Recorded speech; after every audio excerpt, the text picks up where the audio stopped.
আসসালামু আলাইকুম রহমতুল্লাহ। সুপ্রিয় দর্শকবৃন্দ, আজ আপনাদের চারণ ভূমিতে গরু মাঠে চড়িয়ে যে গরুগুলোকে লালন পালন করা হয়, সেই গরুর উপরে আপনাদেরকে একটা প্রতিবেদন দেখানো হবে। মাঠে যে গরুগুলো লালন পালন করা হয় বা মাঠের খাদ্য খায় মাঠে চড়িয়ে যে গরুগুলো পালা হয়, সেই গরুগুলোতে কিন্তু অনেকগুলো সুবিধা আছে। এক, যেমন তাদের খাদ্য যে বর্তমান সময়ে খাদ্য যে ব্যাপক দাম, সেই খাদ্য খরচের শতকরা ৮০% কিন্তু এই চারণভূমি থেকেই পূরণ হয়ে যায়। আর তারপরে বর্তমানে এখন প্রাণী, গৃহপালিত পশু পাখির যে রোগ, সে রোগ প্রতিরোধ ক্ষমতা, ইমিউনিটি সিস্টেম, যে গরুগুলো মাঠে চড়ে তাদের ভিতরেও অনেক পরিমাণে বেশি থাকে, যার কারণে তাদের রোগ কম হয় এবং রোগ প্রতিরোধ ক্ষমতাটাও অনেক বেশি। আমার সামনে যে গরুগুলো দেখছেন, এগুলো অরিজিনাল দেশি গরু।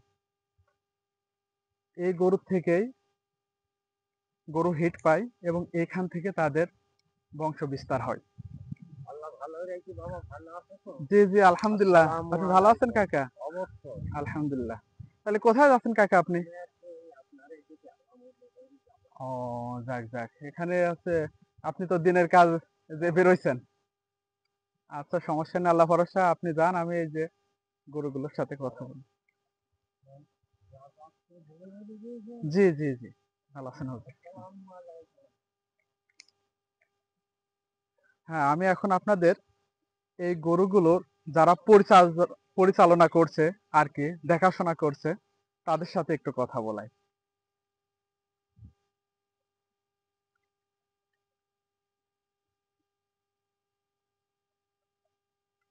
সালামু আলাইকুম ভাই, ভালো আছো?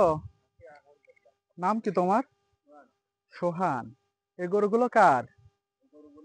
সব তোমার? ও, 7টা আছে। আর গুলো কার? ওই রফিকুল ভাইয়ের। যাক যাক যাক, আলহামদুলিল্লাহ। তাহলে কখন নিয়ে আসছো গরুগুলো? রাখবা কত সময়? 3টা পর্যন্ত? ও, তাহলে এই গরুগুলো এখানে যে মাঠ থেকে খাওয়া, তারপরে তো বাসায় নিয়ে যেতে তেমন আর খাবার দেওয়া লাগে না? আচ্ছা, কেমন দেওয়া লাগে? কম? বেশি দাও? তাহলে মাঠে কি খায় এরা? ওরে সোনা। আচ্ছা আচ্ছা, তাই বাড়ি যায় ওই যে ওই চাচা বলছে বাড়ি যায় খেতে দাও না? খাতে দাও? আচ্ছা, চাচার কাছ থেকে শুনে নি। চাচা, এই যে এই ছেলে যে বলছে যে বাড়ি যে বেশি খাতি দেয়, এখানে কম দেয়। তাই? ও, আচ্ছা আচ্ছা, ঠিক আছে, আল্লাহ ভরসা। তাহলে সুপ্রিয় দর্শকবৃন্দ, আপনারা যে গরুগুলো দেখছেন, এই গরুগুলো কিন্তু এই মাঠেই চড়ে। আর মাঠে চড়ার কারণে এদের খাদ্য খরচ অনেক কম। আপনারা ইনশাল্লাহ যদি এরকম গরু চড়ানোর মতো পর্যাপ্ত জায়গা থাকে, পুষতে পারবেন, তাতে ইনশাল্লাহ লাভ হবে। আসসালামু আলাইকুম রহমতুল্লাহ।